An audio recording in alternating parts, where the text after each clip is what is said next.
Hey guys, welcome back, and for this video I'm going to show you how to disable your camera on Discord. First, what you want to do is go to the permissions here. So first, I'd like to tell you that this will only work for Discord web, so that it will automatically turn off your camera. So I'm currently at my browser using Discord. So once you're done with opening Discord in your browser, click on the permissions on that particular tab. So as you can see, I'm here.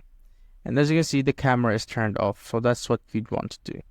If you want to turn off your camera on Discord, you just need to click on the camera section here and disable it. So when you join a video channel, or let's say I'm going to join here, if I click on turn on camera, it will automatically deny it and it won't turn on automatically.